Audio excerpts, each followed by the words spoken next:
পোগোর খেলনা চুজ করার ক্ষেত্রে সবসময় আমি একটা জিনিস লক্ষ্য রাখি, যাতে সেটা লার্নিং মেটেরিয়ালও হয়।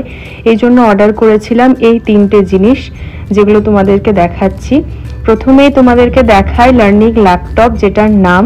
খুব সুন্দর এই জিনিসটা, খুব ইনোভেটিভ। তোমরা এটা অবশ্যই দেখতে পারো। চলো প্যাকেটটা খুলি, তারপর তোমাদেরকে দেখায় ভেতরে কি রয়েছে। ভেতর থেকে বেরোলো এরকম একটা ল্যাপটপ স্ক্রিনের মতো দেখতে জিনিস, যেটাতে রয়েছে অনেক ধরনের সুইচ, ব্যাটারি অপারেটেড রয়েছে পুরোটা। অনেক ধরনের সাউন্ড বেরোয় যেটা থেকে, নিউমেরিক্স জানা যায়, তারপরে অ্যালফাবেট জানা যায়। এক একটা সুইচ টিপলে এক এক ধরনের আওয়াজ বেরোয়।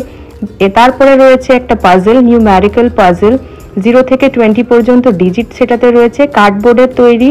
আর সাথে সাথে এখানে প্লাস মাইনাস, ডিভিশন, মাল্টিপ্লাই আর ইকুয়াল টু চিহ্নটাও আমরা জানতে পেরে যাব, শেখাতে পেরে যাব।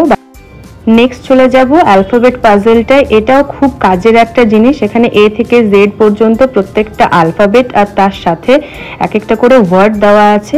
এইভাবে একসাথে ওয়ার্ড আর তার সাথে অ্যালফাবেট সম্পর্কে ধারণা জন্মাবে বাচ্চাদের। Thanks for watching guys.